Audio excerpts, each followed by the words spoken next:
Has your emphasis shifted from what his was?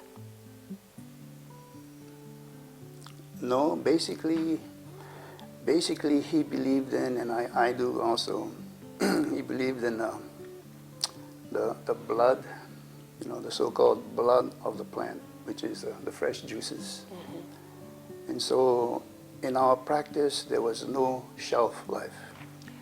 So everything was fresh. Everything was raw, alive, and fresh. And maybe thanks to refrigeration, the longest time we ever put something for storage would be about 2 or 3 days. Mm-hmm. And that was it. After that, if you didn't use it, then you need to redo it over again. Right. And so for us, we don't use any pills or capsules or drugs. Right, nothing's dried. It's everything is straight from the plant, you know, from the herb, and that's how it's been. So there's no change in that. The only change is learning how to do a syllabus so it would meet the requirements of a university class. Oh, you mean you creating classes for the university? Yes, and that was the only real challenge, because most of my learning, the Hawaiians didn't sit in a classroom with 4 walls and say, okay, we're going to learn about herbs. Right. Herbs, or where? You know, it was, if you want to learn, then you need to get out there in the environment. And the reason for it was you'll get the feel of the land, you get the feel of the earth, you'll get the feel of everything, the plants, and you'll know where they live. Right, because it's hard to see what is the environment of a certain plant, because they grow in certain situations, certain terrain, what Yes. the weather, water, Yes. all those things like that. So that would make it difficult. Yes, and so that's the reason why, you know, I had to make some adjustments so that it would fit the classroom. So in the classes, do you get to go out in the field?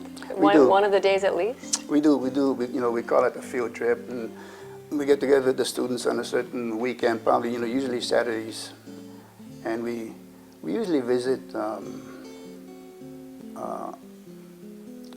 secluded spots, maybe the old poly highway where no one, you know, no one goes, you know, as often as we do, the tourists do, you know, that old highway.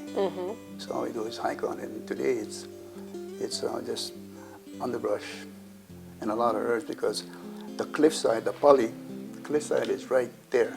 Right. And so you can point out the herbs that grow on the cliffside and the herbs that grow right at the foothills.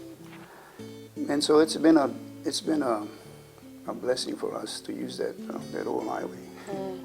Do you have your own like spots where you know, maybe in town even, where certain herbs grow that people don't recognize, so they're not utilized unless you need them? Yeah. Here on Oahu, it's become too civilized, sort of, for herbs. A lot of the herbs have been destroyed. You know, they've given way to, you know, more buildings, Right. apartment units.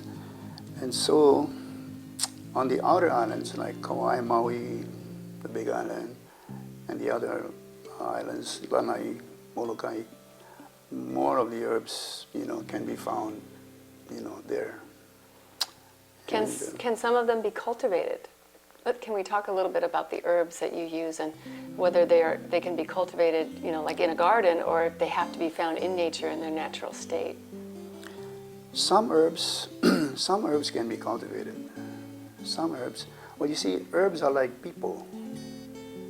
If someone came today and told you, move out, you're going to live in Kekaha, and you said, but this is my home, move out.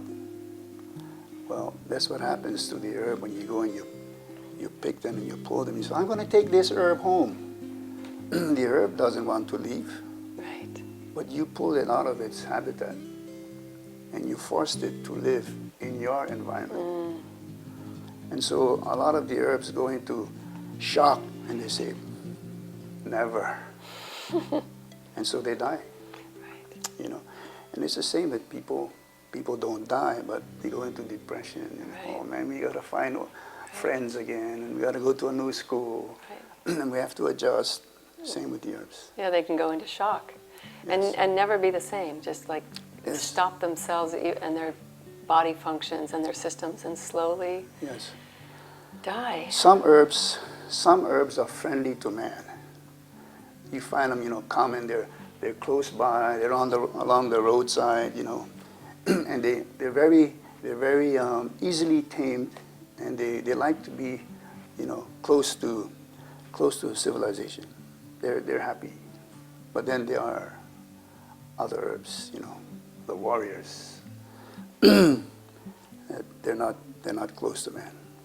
They're way far deep in the forests where everything is silent, still, and where they need to grow on their own. These are the ones that my grandfather said, these are the survivors. These are the warriors. In cold weather, hot weather, dry weather, among rocks, these are the ones that survive on their own with no help, only through the environment. And so these are the ones that the Hawaiians used to look for, you know, way up in the mountains. Oh, that one there, that one is strong. Why? Because it lived on its own. And so the blood of that plant is powerful. And it's the same with people, you know. Anyone who suffers and goes through hard times and they make it, they're the ones that are strong. You know, they know what it is to to fail, and to succeed, and to fail, and to get up again. Right. And it's the same with the herbs. You know, some of them, oh, no, they can do it. And so the Hawaiians had a method of seeking out these herbs. They don't live too close to society. They're up in the mountains.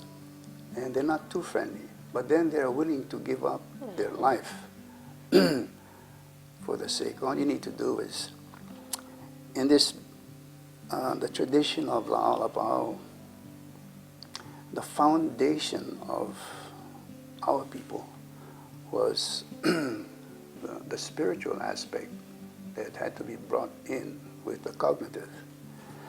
And, and so we use the cognitive, which is knowledge. You need to gain knowledge so that you know what you're doing. But then it was the spiritual side. Do you communicate with the great divine source? Do you, can you listen to him? Do you hear him? Why was it important? Well, it was important because knowledge, knowledge has no feeling. I think, therefore I do. But with knowledge, with intuition, which is the spirit now, I think, I feel, then I do. And so it's with the inspiration of the spirit. In other words, if I had 6 herbs and I needed to pick 3 to heal a person with cancer of the stomach. And so I'd say, well, Akua, these are 6 herbs, but I need to pick 3. Can you help me choose the 3? And that's inspiration. Yes. And that's intuition. And that's why the Hawaiians say, when you go to heal people, then there should be no mistakes. Because you're completely connected. Yes. Yes.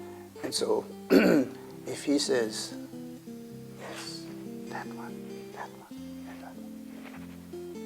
and there is that one, and that one. And so, with the knowledge and the intuition, which is the spiritual, how can you make a mistake?